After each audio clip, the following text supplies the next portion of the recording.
You know what's strange right now as you contemplate this? You might be completely healed from something that once destroyed you, and you don't even realize it. Think about that for a second. You could be sitting there thinking you're still broken, still damaged, still struggling with the same old wounds. Meanwhile, your psyche has been quietly doing the work, silently, invisibly, rebuilding you from the inside out while you weren't paying attention.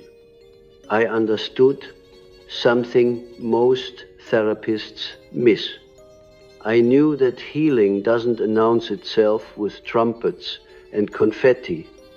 It doesn't send you a proclamation saying, "Congratulations, you're fixed now." No, real healing is subtle. It's the psychological equivalent of a tree growing. You don't see it happening. But one day you look up and realize, holy, when did I become this tall? Here's what I'm going to prove to you in the next moments. You've healed more than you think. And I'm going to show you exactly how to recognize it. But here's the catch. This isn't one of those feel-good discourses that tells you everything is fine when it's not. This is about something deeper, something I spent my entire life studying. The process I called individuation, the journey from fragmentation to wholeness, from psychological chaos to integration. And if you follow my thought, I'm going to walk you through 7 unmistakable signs that this process has been happening inside you.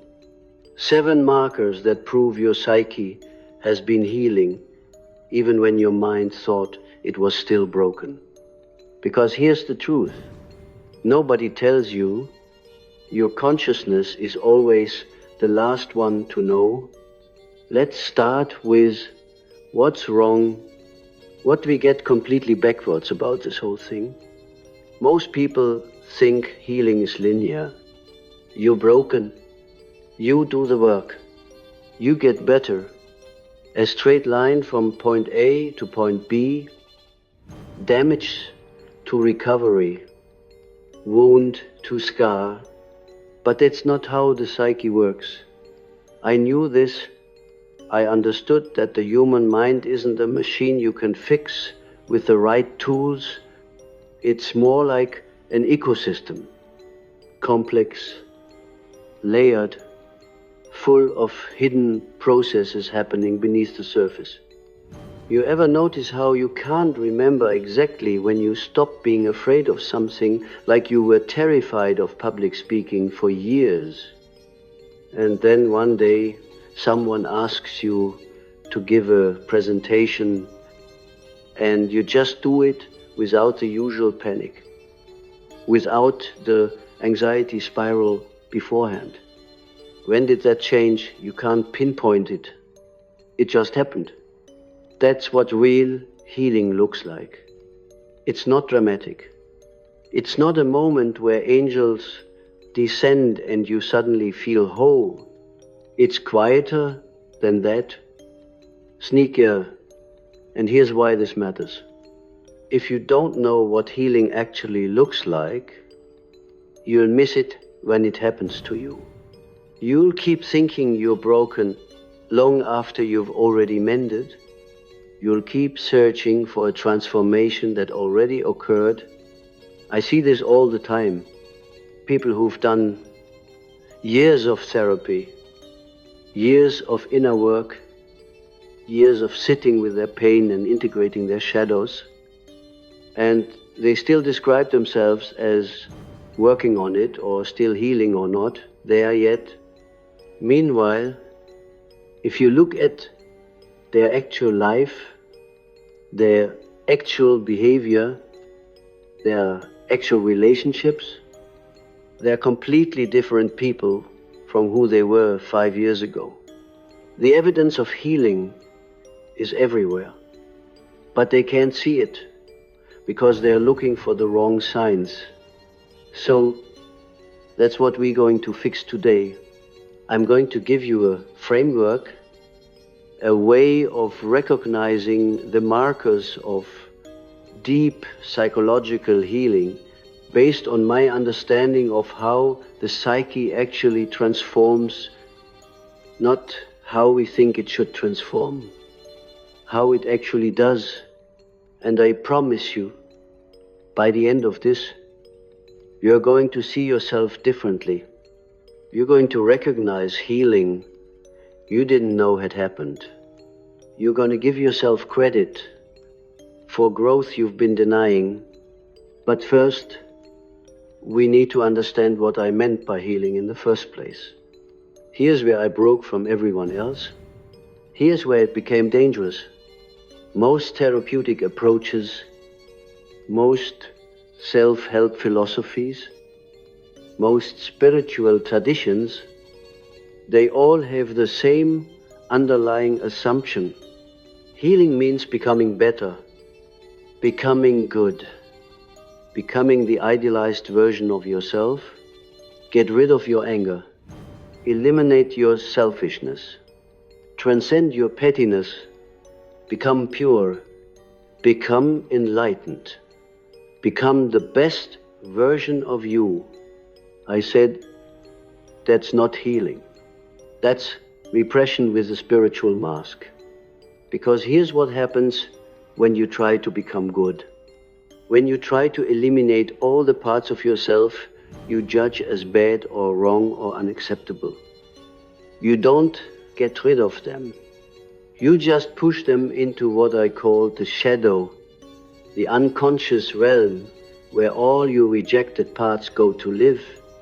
And the shadow doesn't just sit there quietly. It grows, it gains power, it becomes, in my words, blacker and denser. The more you ignore it, think about the most judgmental people you know, the ones constantly criticizing others, the ones who seem obsessed with other people's moral failures. What are they really doing? They're projecting their own shadow. They are seeing in others what they can't acknowledge in themselves. The angry person who rails against aggression, the sexually repressed person who's obsessed with other people's sex lives, the greedy person who constantly accuses others of being materialistic, that's the shadow at work. So I proposed something radical. I said, you don't heal by becoming good. You heal by becoming whole, by integrating everything, light and dark, good and bad, angel and demon. I wrote, I'd rather be whole than good. Let that sink in for a second. I'd rather be whole than good. That's not a license for misbehavior. It's not a justification for hurting people. It's something deeper. It's the recognition that every human psyche contains contradictions, contains darkness, contains impulses and desires and qualities we've been taught to reject. And true healing, true psychological health comes from acknowledging all of it, befriending all of it, integrating all of it into conscious awareness. This is what I called individuation, the process of becoming who you actually are rather than who you think you should be. Now, this process doesn't happen overnight. It's not something you complete and check off your list. It's a lifelong journey. But there are markers along the way, signs that indicate you're moving in the right direction, that the work is happening. And that's what these 7 signs are. They're not achievements. They're not goals to pursue They are natural byproducts of the individuation process. Evidence that your psyche is doing its work is so. Let's get into them. Sign number 1. The gift of solitude. Here's the first sign. You've healed more than you realize. You can be alone without being lonely.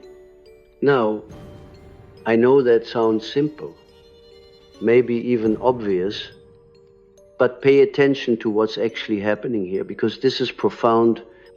Most people are terrified of being alone, and I don't mean for an hour or two. I mean really alone.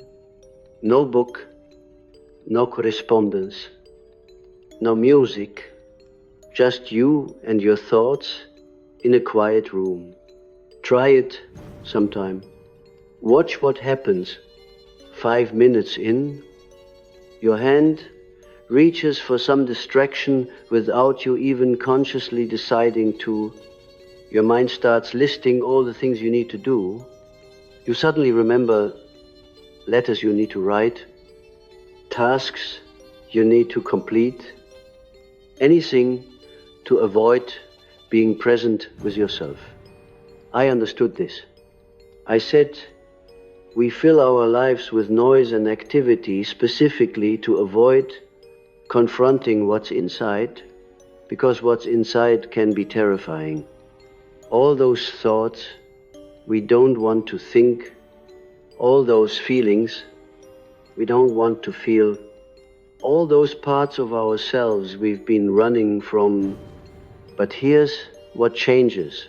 When you've started to heal, you can sit with yourself, you can be in that quiet room and feel okay, not ecstatic, not necessarily happy, just okay, peaceful, even content. Why? Because you've done something most people never do. You've met yourself, the real you, not the persona you present to the world, not the idealized version you wish you were, the actual you with all your flaws and fears and weird thoughts and uncomfortable truths.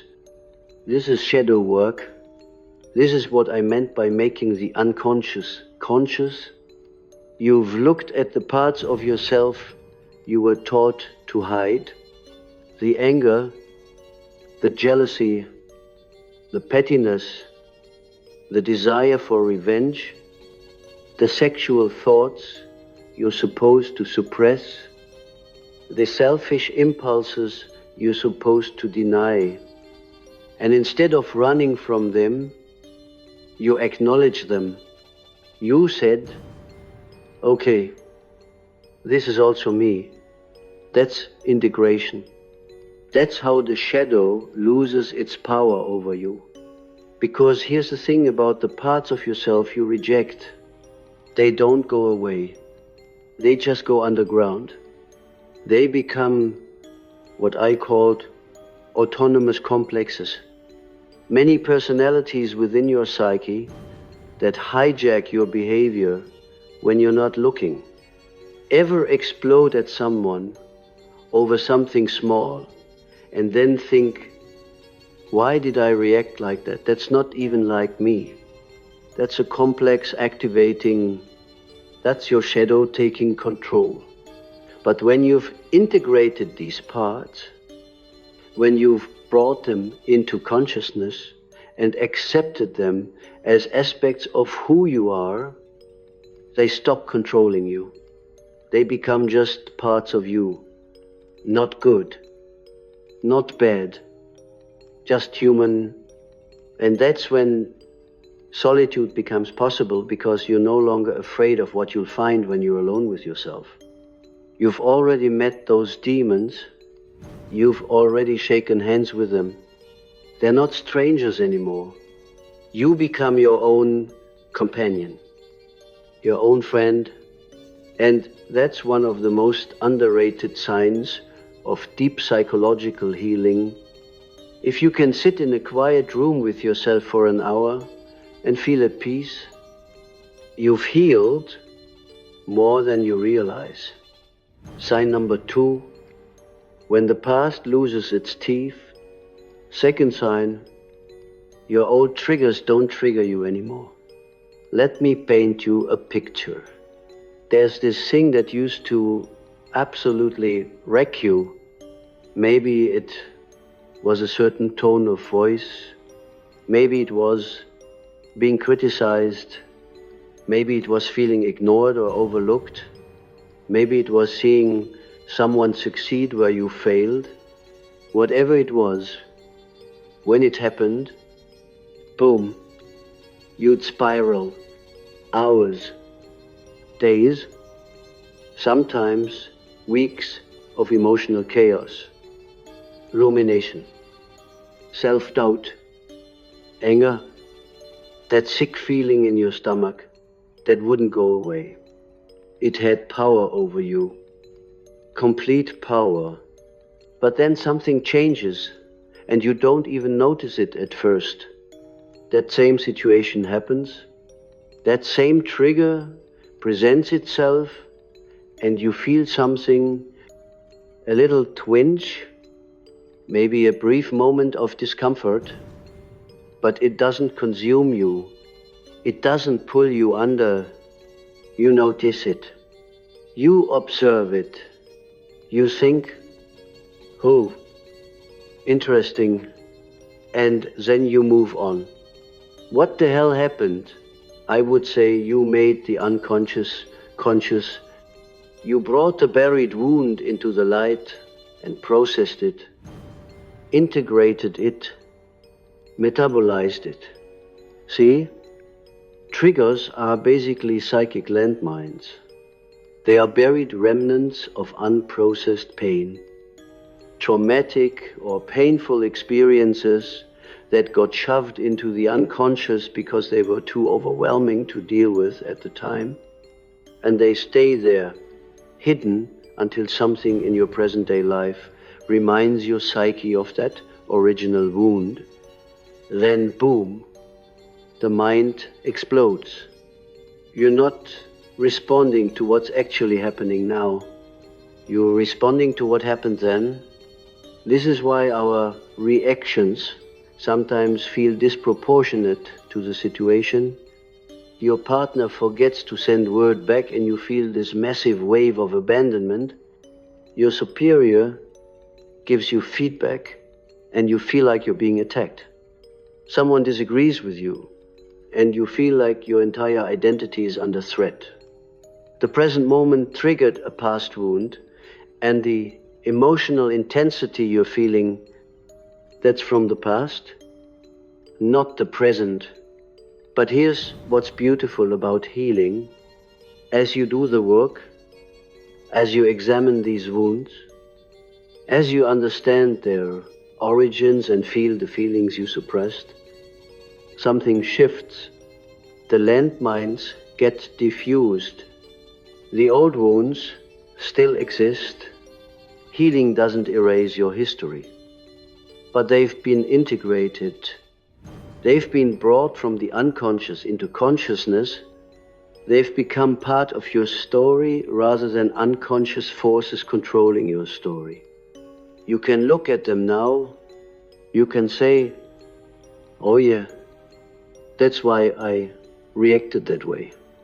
That reminds me of when I was 8 and my father did this or that, touches the same place as when my former spouse said that. You see the connection, you understand the pattern, and in that understanding, in that consciousness, the trigger loses most of its power. It's like the difference between being haunted by a ghost and understanding the history of a house. Same facts, completely different emotional experience. This is huge. This is one of the clearest signs that deep healing has occurred, and a lot of people miss it because they are not paying attention. You stop reacting the way you used to, and instead of celebrating that growth, you barely notice it. it just feels normal. Like, of course, I'm not devastated by criticism anymore. I'm an adult, but no, that took work, that took healing, that took your psyche doing long hours of background processing to integrate that wound. Give yourself credit for that.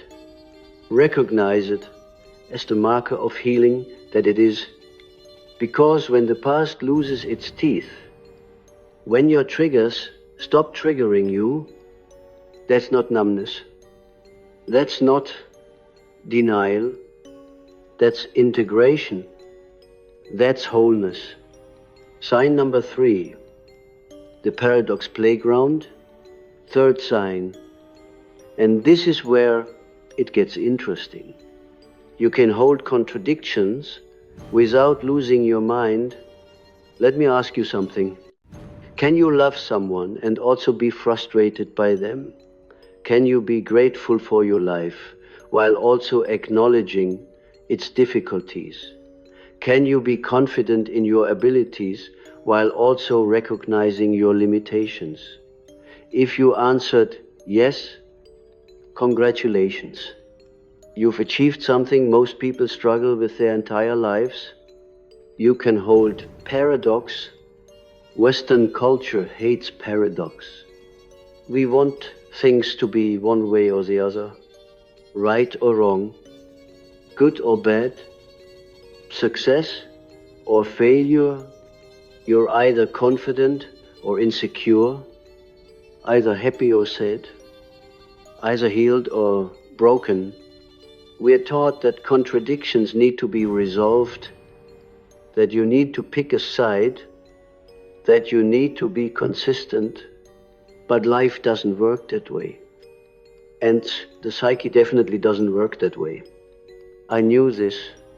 I talked about what I call the transcendent function, the ability to hold opposing truths simultaneously without collapsing them into a single answer. This is psychological maturity. This is what integration actually looks like. Think about it. You contain multitudes. You're not one thing. You're kind and selfish. You're brave and afraid. You're wise and foolish. You love and you hate. You're strong and vulnerable. You're confident and uncertain. All of these exist in you at the same time. And when you've healed significantly, you can acknowledge this without it breaking your brain. You don't need to resolve the contradiction. You don't need to be one thing. You don't need the world to make simple binary sense. This connects directly to what we talked about earlier with the shadow, because the shadow is basically everything you've rejected, because it contradicts your ego's idea of who you are. You want to see yourself as a good person, so you reject your selfishness. You want to see yourself as strong, so you reject your vulnerability. You want to see yourself as rational, so you reject your emotions. But healing means bringing these rejected parts back into consciousness, admitting they exist, acknowledging that you're a complex, contradictory human. And here's what's wild. When you can do this, when you can hold paradox, you become more authentic, not less, because you're not pretending anymore. You're not maintaining this exhausting facade of consistency. You're just being who you actually are, which includes contradictions. You can admit, yes, I love my work, and I also resent it sometimes. Both true. I'm grateful for my partner, and I also get annoyed by them. Both true. I'm proud of my accomplishments, and I also feel like I haven't done enough. Both true, the need to pick one side, to be consistent, to always have the right answer.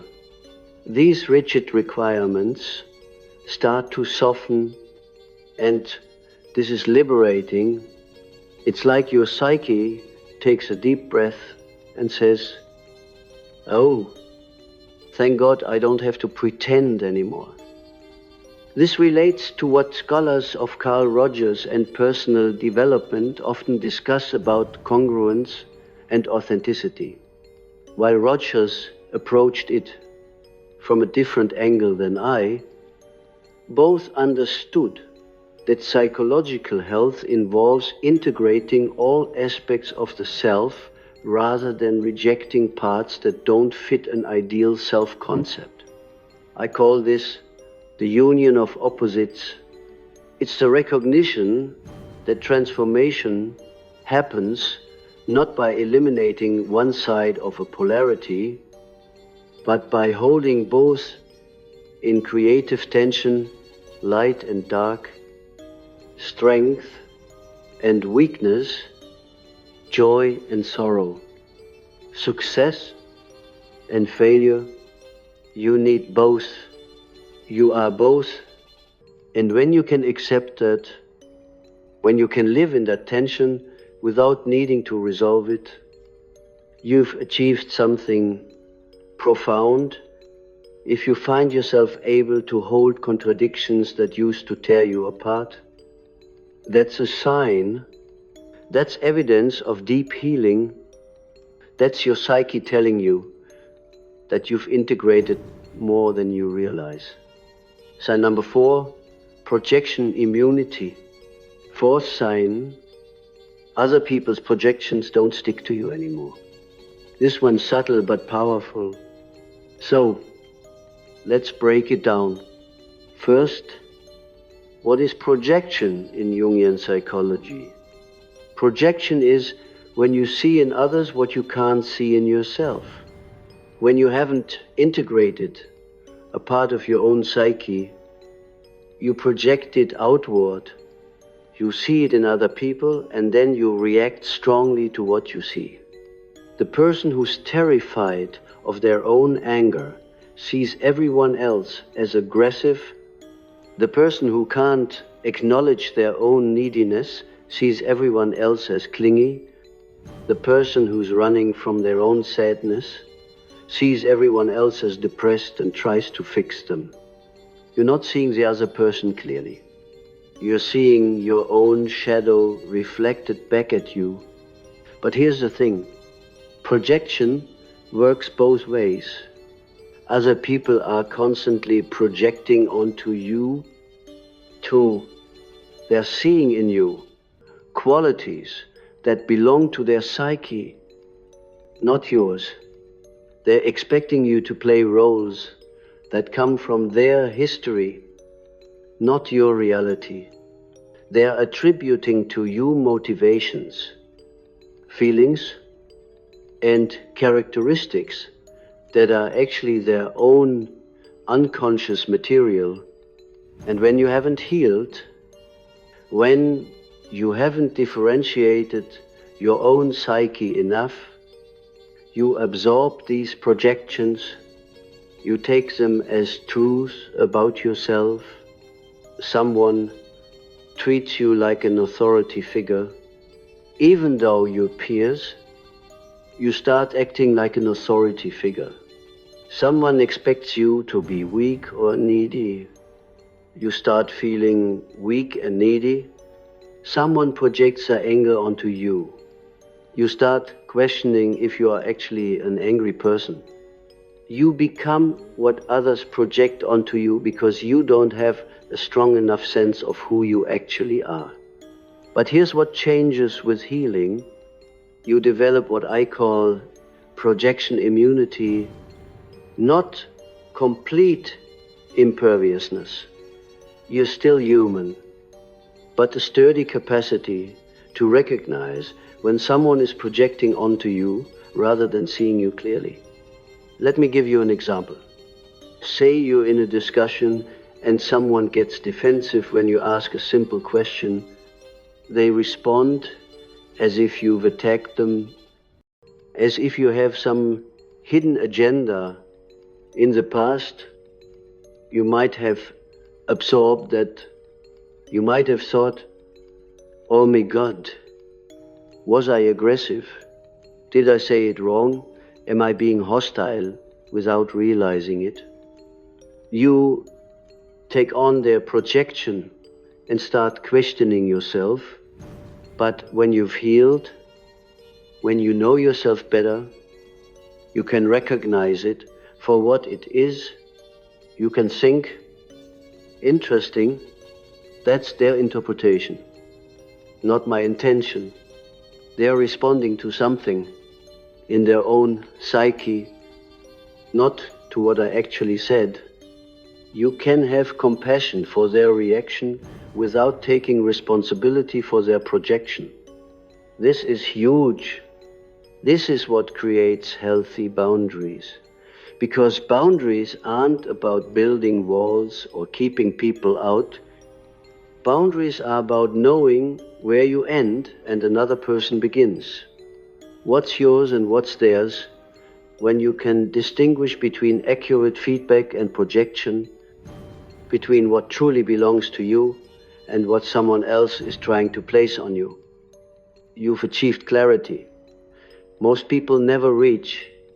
You know yourself well enough to say, nope, that's not mine. When someone tries to hand you their shadow, and this doesn't make you callous or disconnected, you can still have empathy.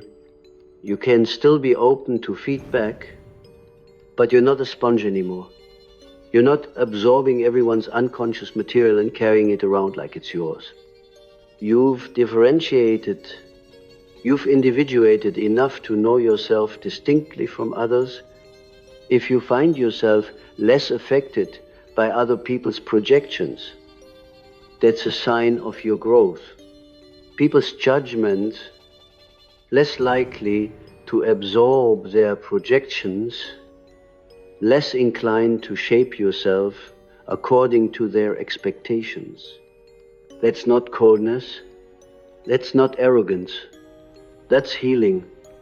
That's you knowing yourself well enough to distinguish between what's real and what's projected. Sign number 5, the dream shift.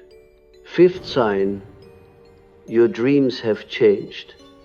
Now, some of you might be thinking, I don't remember my dreams, or I don't pay attention to dreams. And that's fine. This sign might not apply to you specifically. But for those who do engage with their dream life, this is one of the most telling markers of deep psychological transformation. I view dreams as direct communications from the unconscious, messages from the parts of yourself that don't speak in words or logic. The dream world reveals the current state of your psyche, what's happening beneath conscious awareness. And when you're in states of significant psychological distress or fragmentation, dreams reflect that chaos. You might have nightmares, recurring dreams where you're being chased or trapped, dreams where you can't speak or can't move, dreams of falling, drowning, being lost, dreams that leave you shaken and anxious when you wake up. These aren't random. These are your unconscious mind trying to process overwhelming material, trauma, conflict, unintegrated experiences, parts of yourself that are in distress. The unconscious is basically screaming, hey, something's wrong down here. Pay attention. But as healing progresses, as you do the work of integration, as you make the unconscious conscious, dreams transform. They don't necessarily become pleasant. The unconscious still has work to do, still presents challenges, still shows you material that needs attention. But the quality changes, the tone shifts, nightmares become less frequent, or if they do occur, they're less intense. You might have a dream where something scary is happening, but you're not helpless in it. You find your voice, you discover resources, you wake up feeling intrigued rather than terrified. Recurring dreams, those loops your psyche gets stuck in, they might shift, the scenario changes slightly, or they resolve completely. The thing you've been dreaming about for years just stops.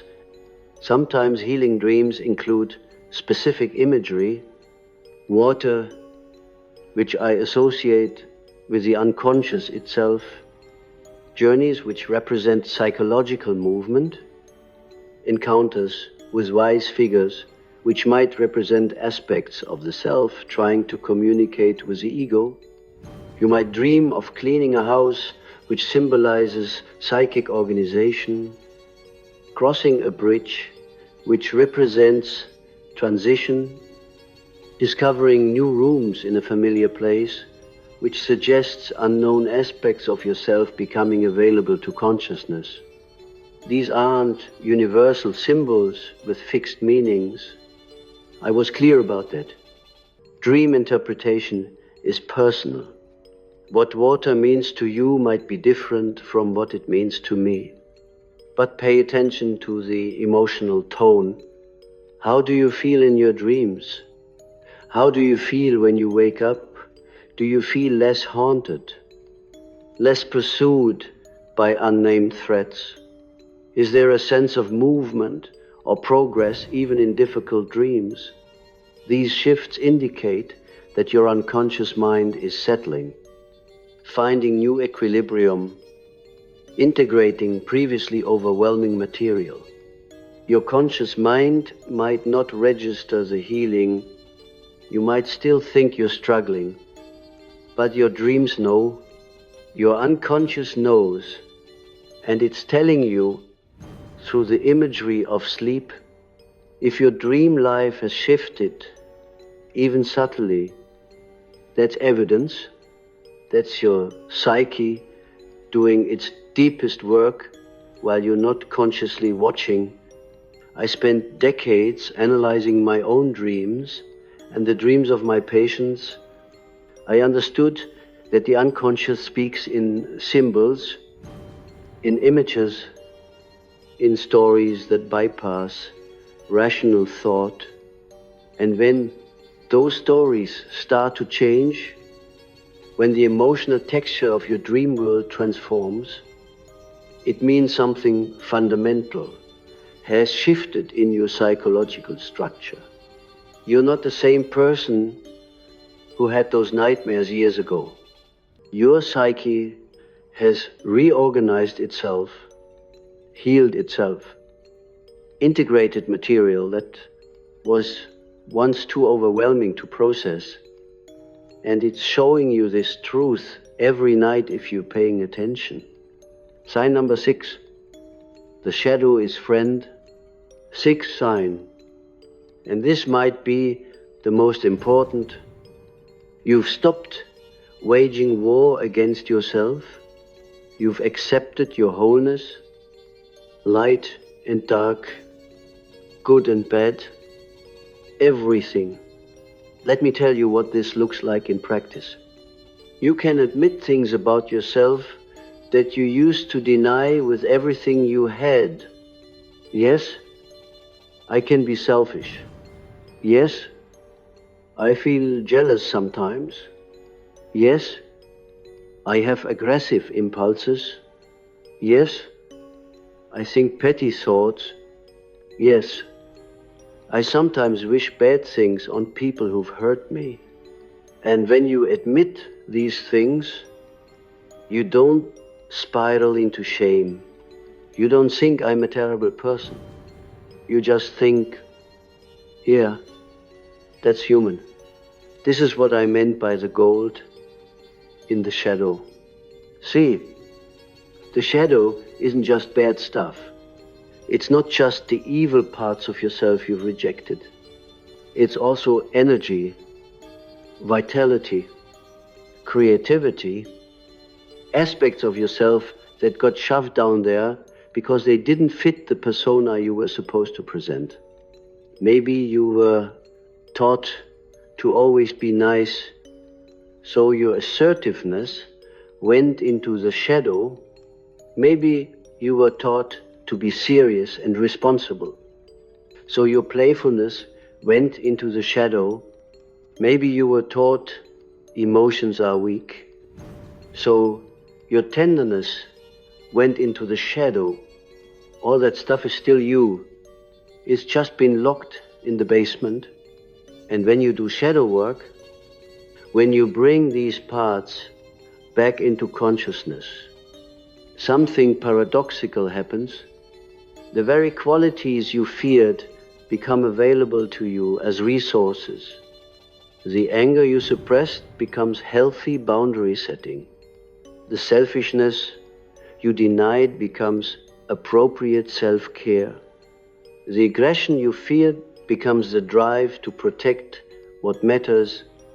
This is integration. This is wholeness. And here's what's beautiful. When you accept all of yourself, when you stop pretending you're only light and goodness, you become less judgmental of everyone else, because you understand, you get it. You know that every human psyche contains darkness, that we all have impulses we're not proud of, thoughts we'd never say out loud, feelings that contradict our values, and that doesn't make us evil. It makes us human, the people who seem most morally superior, most judgmental of others' flaws. They are the ones still at war with their shadow.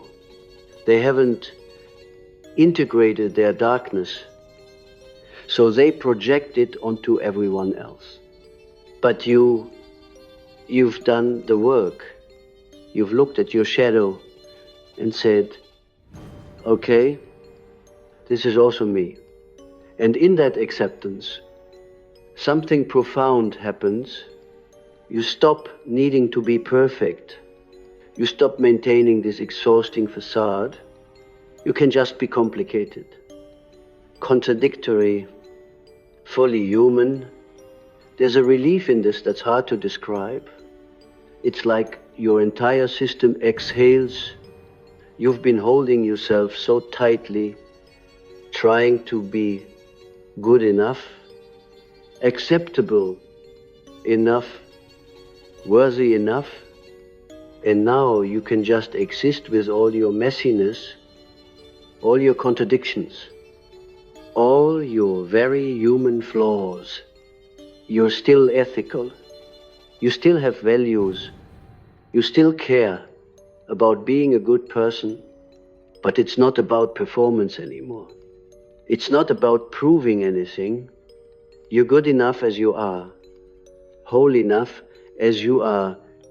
If you find yourself able to acknowledge the less flattering parts of yourself without shame, without spiraling, without feeling like you're a bad person, that's massive. That's evidence of deep integration. That's you having made peace with your shadow, and that's one of the clearest signs that you've healed way more than you think. This acceptance doesn't mean acting on every impulse. It doesn't mean abandoning your ethics or hurting people. It means knowing all of who you are, consciousness of the full spectrum of your humanity. And from that consciousness comes choice. real choice. Not the false choice of repression where you pretend certain parts of you don't exist, but the authentic choice that comes from acknowledging everything and then deciding how to act. That psychological freedom. That's what I meant by individuation. Sign number 7, life has meaning. Again, 7th and final sign, life feels meaningful.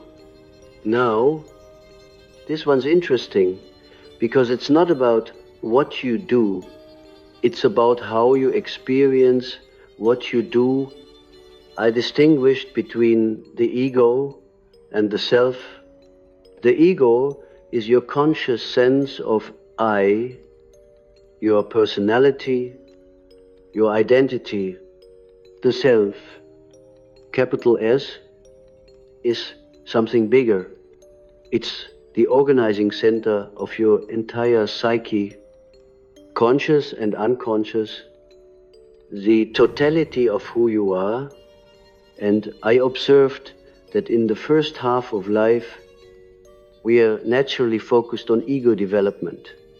We're building identity, establishing career, creating relationships, finding our place in the world. These things matter.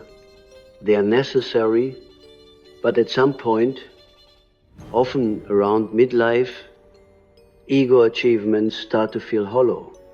You have the career, you have the relationship, you have the home and the possessions and the status, and you feel empty. This is what I called the midlife crisis. But it's not really a crisis. It's an invitation. It's the self calling to you saying, hey, there's more to life than ego gratification. There's meaning beyond accomplishment. Let me show you. When you've engaged with this process, when you've started the journey of real individuation, life begins to feel meaningful again, even if nothing external has changed. This meaning might come through creativity, a sudden urgency to write, paint, make music, something inside you demanding expression. It might come through service, a desire to contribute to something larger than yourself, to help others, to dedicate yourself to a cause that matters. It might come through spiritual practice, not necessarily religion, though it could be, but some sense of connection to something transcendent, something sacred. Or it might just be a deepened appreciation for ordinary moments, the way light falls through a window, the laughter of a child, the changing of seasons, the taste of really good food. You become more present, more able to experience beauty, more moved by small things. This is what I meant by encountering the numinous experiences that touch something beyond the personal ego. Moments of transcendence, connection to mystery, and when you've healed, when you've done the work of integration, you become more permeable to these experiences, less defended, less armored, more open. This doesn't mean life becomes easy. It doesn't mean suffering disappears. I was clear about that. Suffering is part of being human, part of being conscious. But suffering itself takes on different meaning. It becomes part of the larger pattern of growth rather than meaningless chaos. You start to see what I call synchronicity, meaningful coincidences moments when the outer world seems to reflect your inner state, when the right book appears at the right time, when you meet the right person, just when you need them, when circumstances align in ways that feel more than random. Now, I wasn't being mystical about this. I wasn't saying the universe is magical. I was saying that when you are in alignment with your own psyche, when you are paying attention, you notice the meaningful patterns that were always there. You participate in your life rather than just going through the motions. And this sense of meaning and this feeling of being part of something larger, this is perhaps the deepest sign that healing has occurred, because you're no longer just surviving. You're no longer just managing symptoms or avoiding pain. You're actually living, engaged, present, connected. Life feels like it's happening with you rather than to you. You're not a passive victim of circumstances. You're an active participant in your own story.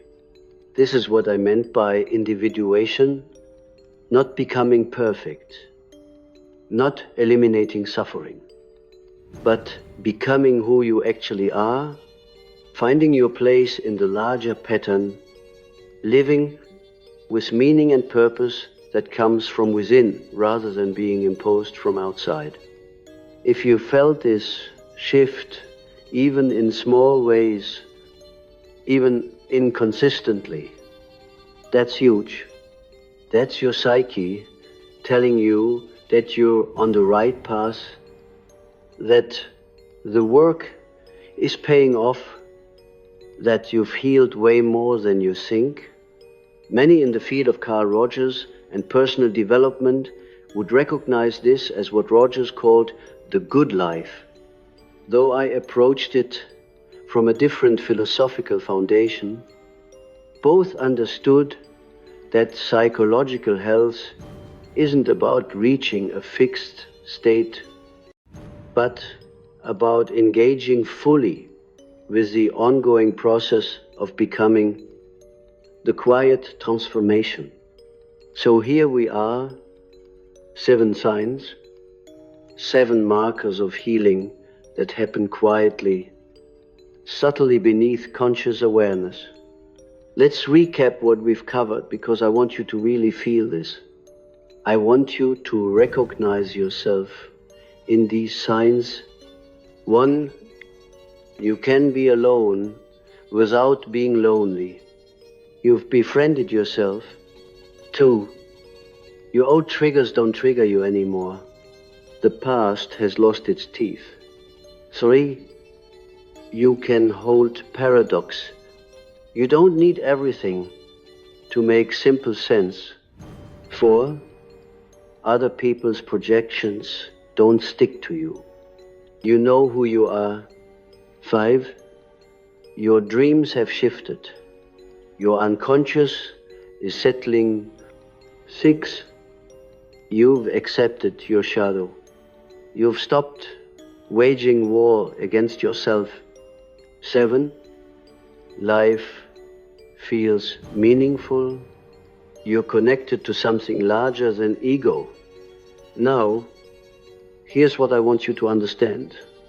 These aren't achievements. These aren't goals you pursue. These are byproducts, natural results of the individuation process. You can't force them.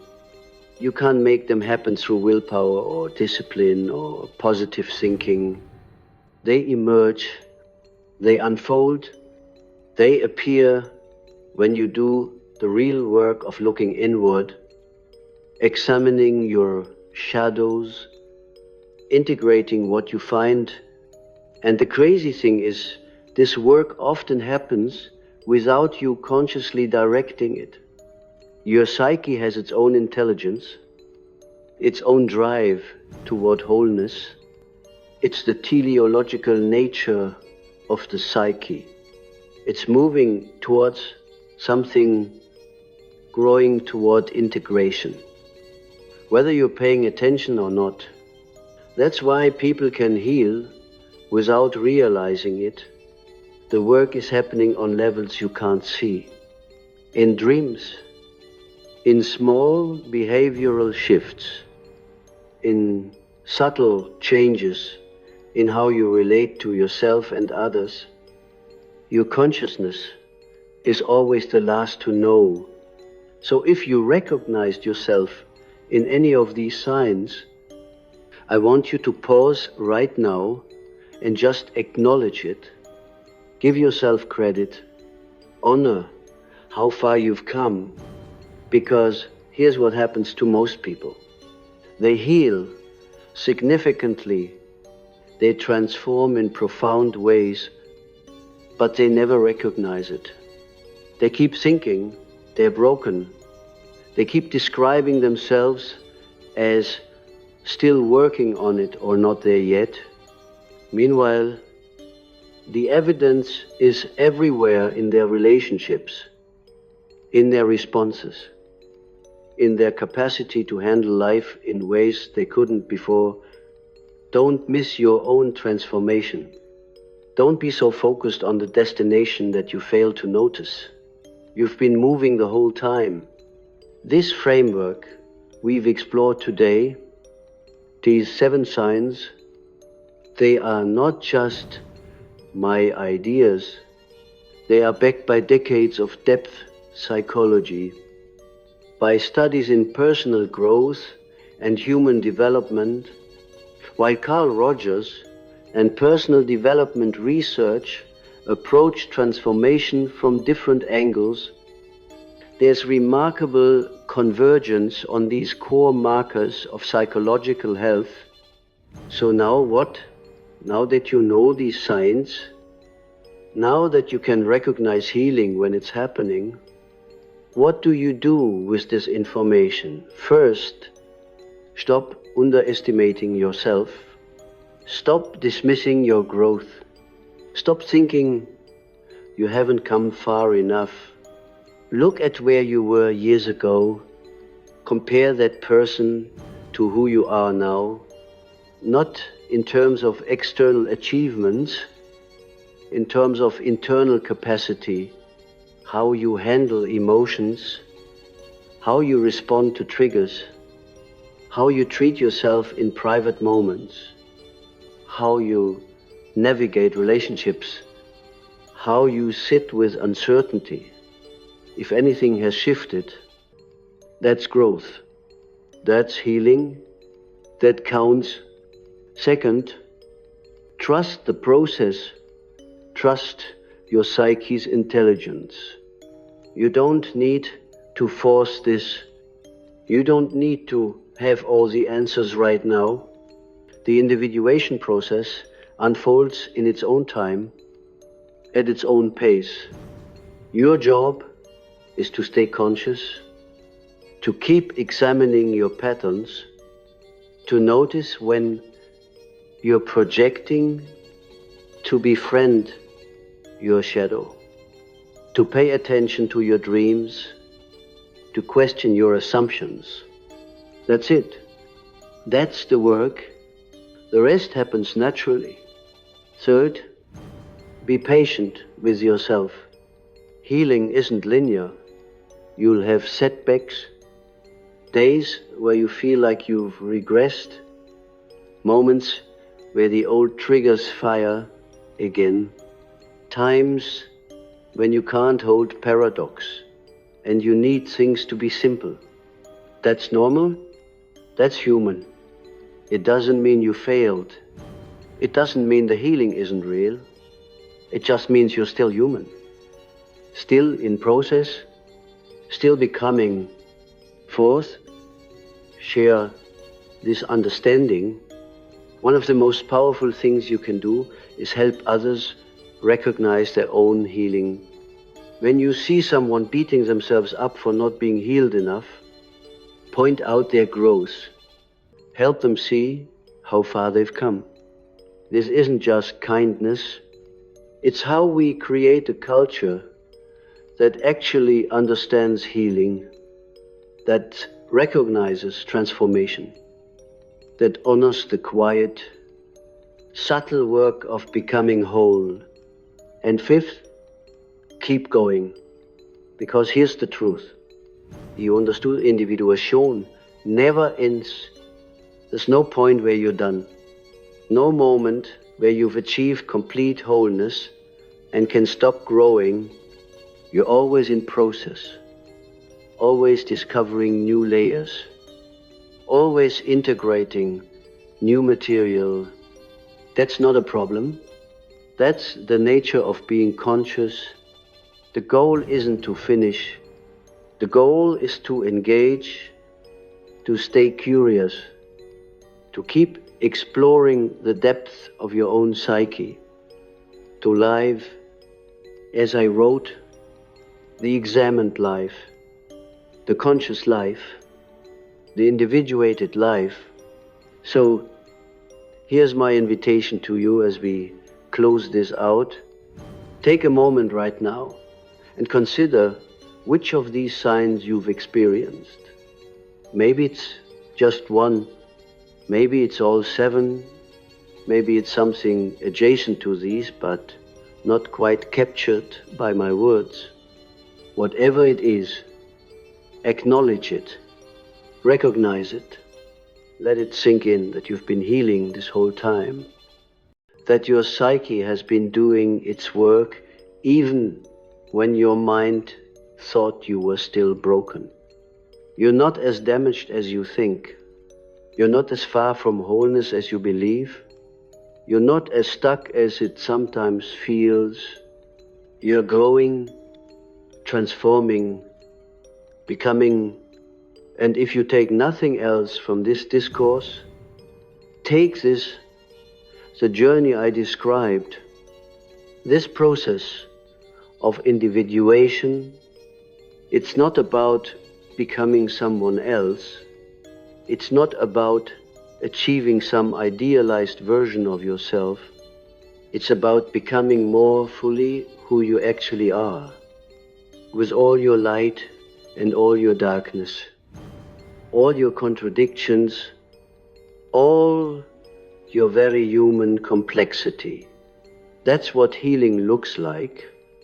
Not perfection, not the elimination of all pain, but wholeness, integration, the courage to be completely authentically yourself. And if you're on that path, if you're doing that work, if you can see even the smallest evidence of these signs in your life, then you're already further along than you think. You've healed more than you realize, and that's worth celebrating. I want to hear from you, because this isn't just about me sharing my ideas. This is about you recognizing your own journey. So here's what I want you to do. In the space provided below, tell me which of these 7 signs resonated most with you. Which one made you pause and think, oh, that's me. That's actually happening. Was it the comfort with solitude, the loss of old triggers, the ability to hold paradox? Tell me your story, because when you share your experience, 2 things happen. One, you cement your own recognition of your healing. You make it conscious. You give yourself credit. And 2, you help someone else who's reading realize they're not alone, that this is real, that healing is possible, that they've been transforming to, we need to talk about this stuff more. We need to recognize psychological growth when it's happening. We need to stop waiting for dramatic transformations and start noticing the quiet ones. So share your story. Tell me where you've healed without realizing it? What sign showed up in your life that you'd been dismissing or minimizing? This is about building a community of people who are doing the real work, who aren't satisfied with easy answers, who want to understand themselves at the deepest levels. If that's you, you're in the right place. Come along on this journey because we're just getting started. There's so much more to explore, so many more insights to uncover, so many more ways to recognize the transformation that's already happening in your life. Your healing is real. Your growth matters. And you're exactly where you need to be